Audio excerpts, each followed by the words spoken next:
Samuel Ramani is an associate fellow at the RUSI think tank in London and CEO of Pangea Geopolitical Risk. Samuel, welcome back. Thanks for joining us. So this is in many ways quite an unprecedented gathering with European leaders and President Zelenskyy at the White House in Washington. Just how pivotal are the coming few hours, do you think? Well, I think it's quite important for Ukraine to be able to make their case because obviously at the Alaska summit, neither Europe nor Ukraine were present, and it was really just the U.S. and Russia discussing the terms for Ukraine and European security's future. So from that point of view, it's absolutely pivotal. Obviously, the Ukrainians will want to voice some objections to the nature of a potential unilateral withdrawal from Donetsk, which would require them to withdraw from about 6,600 kilometers of territory that they currently control. And the Europeans will also want to make sure that the U.S. security guarantees that are being discussed are firm and ironclad rather than just vague commitments. So that Ukraine should give up hopes for NATO membership and accept Russia's control of Crimea. Is there quite a big divergence between the United States and the Europeans on this matter? Well, I think that obviously the European consensus would be that NATO is an open-door policy and that there shouldn't be no power like Russia that can veto and say who can or cannot join.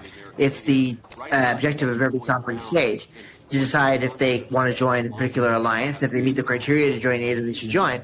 Whereas the Americans, particularly under Donald Trump, are of the view that Ukraine shouldn't join NATO because that would be a provocation against Russia. That would drag the U.S. into a security commitment they don't want to keep.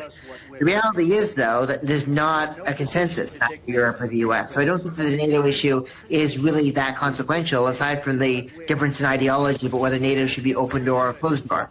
On Crimea, I think the Europeans are much more resistant to any recognition of border changes. The Americans, however, are open to it, at least under Trump, to facilitate a deal. And that could be a bigger and more consequential sticking point than NATO.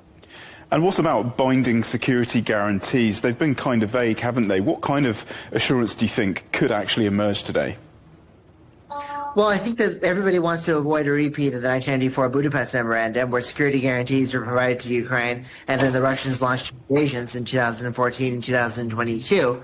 Clearly, the Ukrainians would want peacekeeper presence inside Ukraine and permanent deployment of sophisticated military infrastructure. But the Americans might be wary of putting that infrastructure too close to Russia's borders. And if the contingent is not large enough, or if the U.S. doesn't participate, the Russians may in the future decide to start another war again. At least that may be the fear. So obviously they want a lot of personnel, they want a lot of technology, but the big question is, will the Americans really go along with that? Because I think that Britain and some of the eastern flank countries like Poland and the Baltic states will go along with it, but I just don't know whether the U.S. at this point is willing to take that leap. And what do you think it's actually going to be like in the White House compared to that dust-up back earlier in the year? Do you think that President Zelenskyy is going to find it a much easier ride, or do you think he's going to still come under sustained pressure from Donald Trump? Oh, I think it's going to be a very different kettle of fish than the previous meeting, because it was really 2 against 1 over there, right, with Vice President J.D. Vance and Donald Trump calling out Zelenskyy, ironically, on the very issue that's being discussed right now, right, with security guarantees that caused that whole bust-up. If you go back to the video, Zelenskyy this time around has got European leaders supporting him, so it neutralizes the chance of a 2-on-1, obviously. And also Trump's own position seems to have evolved here. He seems to be more willing to see the light that Russia is an obstructionist to peace, which is something that he didn't agree with necessarily before, when he actually saw Ukraine and NATO maybe as equal culprits in this war. So, and I think Trump has also been frustrated by Putin's unwillingness to agree to a ceasefire and by all the stalling tactics that the Russians have reportedly been doing. So I think that it's going to be a much easier meeting for Zelenskyy this time around. He's got more backup, too.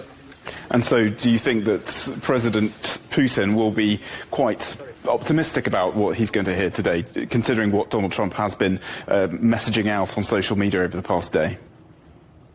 Well, I think that definitely he's seeing that the Alaska summit generated some traction in his favor. He obviously wants legal recognition of annexed territory, and that means Crimea. It's important to keep in mind that very few countries recognize Crimea as part of Russia. It's only countries that are very firmly in the anti-Western camp or in Russia's orbit, like North Korea, Belarus, who have backed it. So obviously getting broader acceptance for that would be a big win for him. And no to NATO military infrastructure would also be a win for him. but with the caveat, of course, that the war in Ukraine led to 2 new countries joining NATO, including one on Russia's borders, Finland. So it's a bit of a wash, but it can be sold in Russia as a win. Samuel Ramani, really great to have your input as ever. Samuel Ramani, CEO of Pangea Geopolitical Risk and a fellow at RUSI. Thanks so much.